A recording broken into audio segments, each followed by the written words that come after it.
La Fondation Azrieli et Penguin Random House Canada présentent Caché par Marguerite Elias Kudus.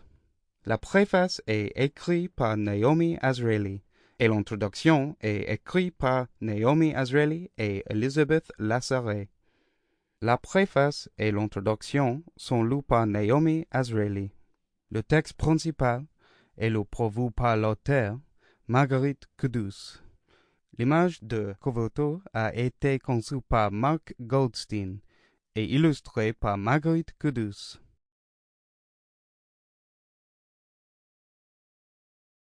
Préface de la collection, dans leurs mots. C'est en livrant leurs témoignages que les rescapés de l'Holocauste comme moi ont enfin pu se libérer. En effet, pendant de longues années, les survivants sont restés silencieux, même lorsqu'ils étaient citoyens de sociétés libres. Aujourd'hui, tandis qu'ils consignent par écrit ce qu'ils ont vécu durant cette période sombre de l'histoire, conscients que leurs récits seront lus et qu'ils leur survivront, ils ressentent un profond sentiment de libération. Ces documents historiques uniques aident à donner un visage aux disparus et permettent au lectorat de mesurer, de récit en récit, l'étendue des atrocités subies par 6 millions de Juifs. David Azrieli, survivant de l'Holocauste et fondateur de la Fondation Azrieli. Depuis la fin de la Seconde Guerre mondiale, plus de 40 000 Juives et Juifs rescapés de l'Holocauste sont venus s'installer au Canada. Leurs origines, les expériences qu'ils ont vécues, les nouvelles vies qu'ils ont bâties et les familles qu'ils ont fondées font partie intégrante du patrimoine canadien. Le programme des mémoires de survivants de l'Holocauste de la Fondation Azrieli a été créé en 2005 en vue de préserver et de diffuser les témoignages des rescapés venus s'établir au Canada après le génocide nazi des Juifs d'Europe. Les mémoires invitent le lectorat à engager une réflexion à la fois approfondie et éclairée sur les événements complexes de l'Holocauste et à établir des liens porteurs de sens avec les témoins canadiens qui l'ont vécu. Des millions d'histoires individuelles sont perdues à jamais. En publiant ces récits personnels et en les rendant accessibles au grand public, le programme s'engage à préserver de l'oubli celles et ceux qui ont péri sous les assauts d'une haine encouragée par l'indifférence et l'apathie générale. Les témoignages des personnes qui ont survécu dans les circonstances les plus improbables sont aussi différents que leurs autrices et auteurs. Mais tout démontre la somme de courage, d'endurance, d'intuition et de chance qu'il a fallu pour faire face et survivre à cette terrible adversité. Ces mémoires rendent aussi hommage à celles et ceux, amis ou inconnus, qui ont tendu la main au péril de leur vie et qui, par leur bienveillance et leur dignité dans les moments les plus sombres, ont souvent permis aux persécutés de conserver leur foi en la nature humaine et leur courage de lutter. Les témoignages des rescapés et leur volonté de transmettre ce qui s'est passé aux jeunes générations suscitent l'admiration et servent de leçon. Le programme des mémoires de survivants de l'Holocauste collecte et archive les récits de rescapés. Il publie certains témoignages qui sont distribués gratuitement en format imprimé aux établissements scolaires et aux organisations œuvrant pour la mémoire de l'Holocauste partout au Canada. Pour le public, les ouvrages sont également en vente en ligne, en anglais seulement. Les revenus générés par la vente des mémoires du programme servent dans leur intégralité au travail de publication et d'éducation qui fait partie de sa mission. La Fondation Azrieli tient à marquer sa reconnaissance aux personnes suivantes pour leur contribution précieuse à la réalisation de ce livre.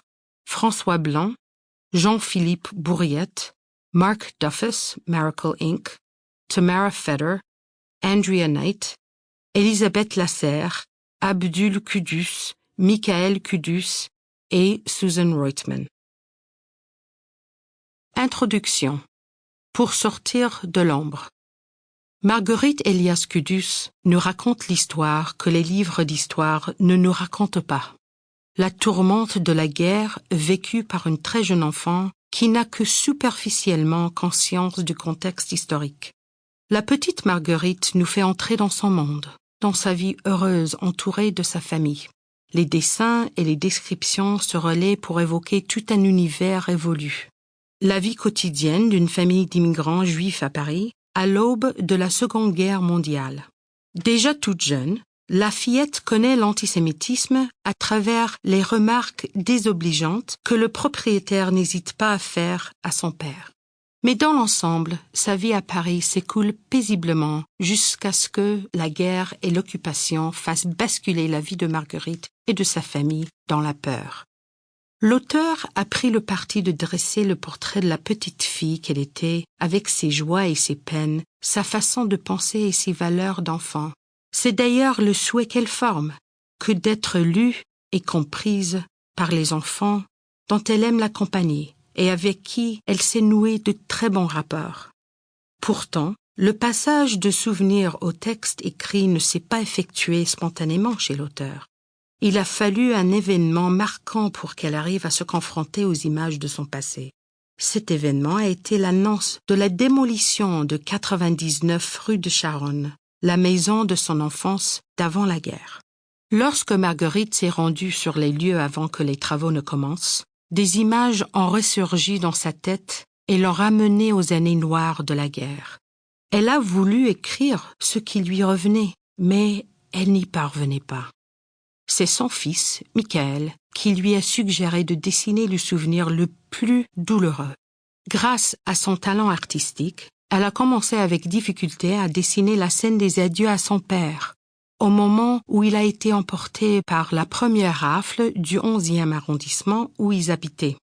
Ce dessin initial a entraîné un besoin quasi vital de poursuivre avec d'autres représentations et souvent l'auteur était tellement prise par le projet qu'elle se sentait comme droguée et en oubliait ce qui l'entourait. De cette manière, elle a reconstruit petit à petit son passé. 2 ans plus tard, les dessins étaient finis, accompagnés d'explications écrites, devenues avec le temps un véritable récit. La rédaction du texte a demandé un travail sur les émotions qui fait dire à Marguerite que son récit a été sa thérapie, car il ne s'agissait pas d'énumérer des faits, mais de revivre des émotions souvent effrayantes. L'auteur, qui s'était servi de sa mémoire visuelle pour l'aider à entrer dans son passé, va avoir recours à son sens de la musique pour pouvoir l'écrire. Elle va faire rimer tout le texte. Cette musique, affirme-t-elle, est essentielle à l'expression de ses émotions.